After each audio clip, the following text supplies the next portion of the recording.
So today, I'll be ranking all Rogue Company rogues from worst to best. Before we get started, I do want to quickly say that there is no rogue in Rogue Company that is just downright bad. Rogue Company has done a fairly good job of balancing all of the rogues, and there are situations in which every single rogue can shine.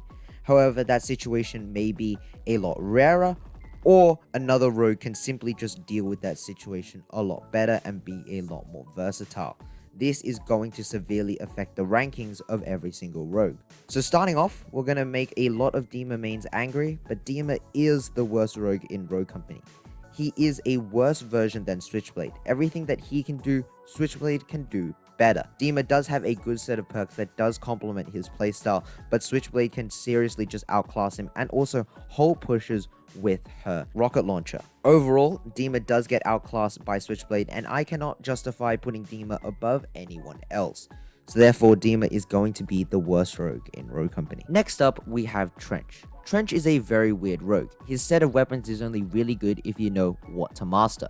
While strip mines are a very good deterrent, they don't do enough, and he isn't as versatile as many people may think. He is just a worse version of Vi, and as Vi being one of the best rogues in all of Rogue Company, he just is really pushed down, as every single situation Trench can shine in, Vi can shine in, as well as more situations after that. So Trench is just a worse version of Vi, and that's why he's placed this low. Dallas is a rogue lots of beginners first pick up, but he is really just underwhelming at higher levels of play. In respawn modes, he can really shine, but in demolition and single life modes, Dallas doesn't shine as much. His weapons are very skill based, and him being a beginner rogue doesn't really help with that. So overall, Dallas is going to be placed in this number 23 spot. Next up is Mac. Mac is a very good rogue, but he's also in a really weird spot. He has so many counters with his light bomb ability, but he is still really good with his armor. Overall, Mac is a good rogue for survivability and locking down locations. However, Anvil and most other rogues, notably Vi as well, can actually do Mac's job a lot better. His survivability is really good, but if you wanted to play for survivability, I would recommend Anvil or even Scorch. Next up is Chak. Chak is the best person to learn the game on in Rogue Company, but he doesn't have much else to show for it. Higher level players will learn eventually to team shot a Chak and learn to thirst him when he's down. Chak doesn't have much else to show for it, and on paper he is actually really good. That's why he's placed a bit higher than others, because he's good for beginners, but he's also placed really low because at higher level play, he just isn't that useful. In the number 20 spot, we have Ronan. Ronan can catch people off guard with her passive, which now makes her immune to reveals and the minimap.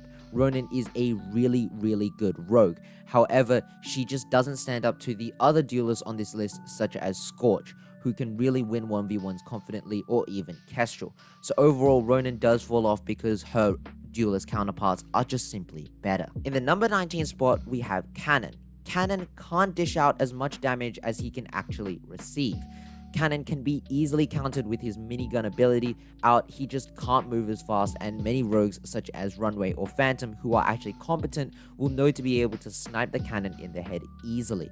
EMPs and glitch hacks will also stop Cannon's greatest asset, which is his minigun. Overall, Cannon has too many counters, and this is what brings him into the 19th spot. In the number 18th spot, we have Sigrid. Sigrid is the most annoying rogue to go up against. However, she also is the most fun rogue to play as. Whilst on paper, she is a good rogue with a moving shield, competent players can shoot the toes or jump 1 or even 2 times to get a headshot in. With good positioning, Sigrid is fairly easy to counter, and with even better utility, Sigrid can't do much. Overall, Sigrid has too many counters that people just seem to underutilize. Fixer has been through a lot of up and downs. In some updates, he may be the number 1 rogue to go for in Rogue Company, even getting banned in some competitive tournaments.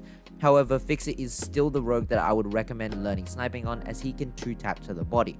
However, a competent Phantom or Runway player can easily beat out a Fixer 9 times out of 10.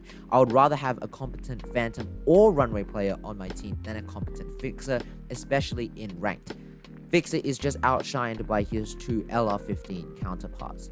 Glitch is up next, and he is a great help on a team. He has a good set of abilities and perks. His main drawback is his weapons. Whilst a breacher is close range, other breachers like Switchblade have the ability to challenge mid-range with an AR, which is where Glitch falls short. He is good for building momentum with his hack ability, he's just not good for using the momentum that he creates. Next up, we have Umbra. Umbra can be one of the most annoying rogues to deal with. He has a good kit and a good set of perks, however he is just too easily countered. EMPs can destroy the spider and trip mines can destroy the spider as well. Umbra is vulnerable during the spider control, and this is his main drawback, and this is why he has always been in this spot. His passive and weapons are great, but he is just too prone to damage when he is using that spider. So overall, Umbra is good, but he also has one really big drawback. That's why he's placed in the 15th spot. Switchblade is actually a fairly good rogue. However, the reason why she's actually placed this low is because she can actually be outplayed by people like Scorch and Kestrel. These people are simply just better than Switchblade and can do the job better than Switchblade overall. Rankings aren't tier lists, and rogues will be pushed down because other rogues are just simply better. Switchblade is just simply outclassed by other rogues. In the number 13th spot, we have Phantom. Phantom is the one rogue that actually rests on skill. A Phantom player like Zhaiv, for example, has the chance to be the best in the entire game and the number one rogue to ever exist. However, a Phantom main who can't hit her shots is the worst rogue in all of Rogue Company. Nightshade can offer some tactical value to a beginner kit, however, to really be effective, the sniper is what you are going to want to be running. Overall, this is why Phantom is placed in the 13th spot, because it is dead in the middle and is fully based on skill. In the number 12 spot, we have Saint. Saint is a great rogue for any beginner player. Stacked with helping hands and lifeline, Saint definitely has closed the gap between him and Dahlia. However, Saint's kit just doesn't stand up to Dahlia's in any way, really. I would rather have a Dahlia on my team than a Saint. Even though Saint is a great healer, Dahlia is just definitely more versatile. The newest rogue, Duke, is placed in the 11th spot. Duke has a really good kit and is a very good movement-based rogue. The only drawback about Duke is that she doesn't have a lot of range potential and that her impact grenade just isn't really a good grenade. It only does about 40 damage and that is really underwhelming for the impact grenade. Overall, if both of these things were fixed, Duke would be in the top 5 100%. Starting out our top 10, we have Talon. Talon is a heavily slept on rogue. With 5 out of 5 speed and 2 out of 5 toughness, this means he has a better speed and toughness than Lancer. However, whilst Talon is a good rogue and can be very versatile at range and up close with also mag gloves, it is actually very difficult to see what Talon is actually doing wrong. However, even Talon mains can understand that rogues higher up on the list, Talon just simply can't compete with unless you have a very good amount of knowledge and awareness. Once these two factors are mastered along with Talon, he can be the best rogue in the entire game. But because he does rely on a bit of skill as well, Talon is going to be placed in the number 10 spot. Up next, we have Seeker. Seeker just beat out Talon. He has everything Talon has, but better. With one of the best grenades in the game and mini radar darts, aka sticky sensors, Seeker is a carbon copy of Talon, even having 5 out of 5 speed. However, Seeker is a lot easier to play with his utility and weapons giving him the edge. Overall, Seeker is a lot more beginner friendly, and this is what gives him the edge over Talon. Up next is the Retake King Anvil. He is a must-have on most team compositions. His shield can be used in King of the Hill and Demolition very effectively. The MLX Maw shreds greatly, and the Arbitrator is also very good overall. Anvil is solid. He's a great rogue with 175 HP and 5 out of 5 toughness. However, higher level teams know to ape the Anvil as he is one of the most important defenders on any team composition. Due to this one drawback, Anvil is going to be placed a little lower. However, Anvil is still a great rogue no matter what. Glimpse is possibly the most interesting rogue in the game.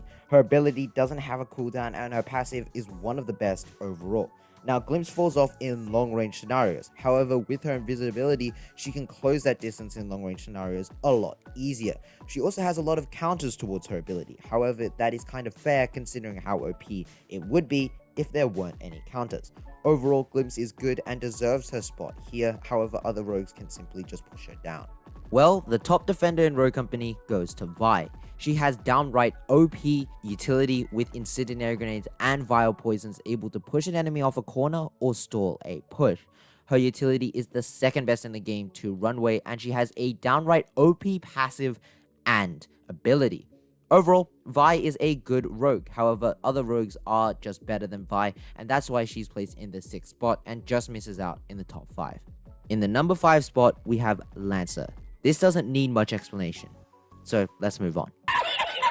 In the number 4 spot, we have Scorch. Scorch has great survivability and can win most gunfights with her overheat. If you're not winning 9 out of 10 of your gunfights, you're doing something wrong with Scorch. Scorch just doesn't have much long-range capabilities, and that is where she loses out. Scorch is a great rogue overall, however, and that's why she gets to the number 4 spot. In the number 3 spot, we have Dahlia. Dahlia is the best healer in all of Rogue Company. She has a really good set of weapons, and she is also really versatile, being able to pick passives from anyone on her team. The only drawback about Dahlia is that she now doesn't have smoke grenades, but now has the active protection system, which doesn't really work well with Dahlia's kit. So therefore, Dahlia is going to get a bit of a penalty for that, but she's still going to be in the number 3 spot. In the number 2 spot, we have Runway. Runway is actually a really good rogue. She has the AR and Sniper class, which allows her to challenge up close and long range as well. She also has that briefcase, which can be used to allow her to get more utility, and she is probably the best utility rogue in the entire game. Overall, Runway is a must pick on any team composition or must be banned in ranked. She is that threatening.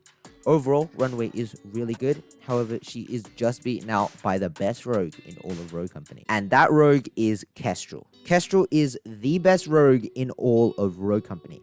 She has the AR and SMG class, which are both meta currently. She has the best grenade in the entire game, and she has stim shots, which allows her to recover from a fight in case something goes wrong. Kestrel is a great rogue and the best rogue in all of Rogue Company. But thank you guys so much for watching. Do you guys agree with these rankings, and what would you change? Let me know down in the comments below. I'll see you guys all whenever I next upload. Bye bye.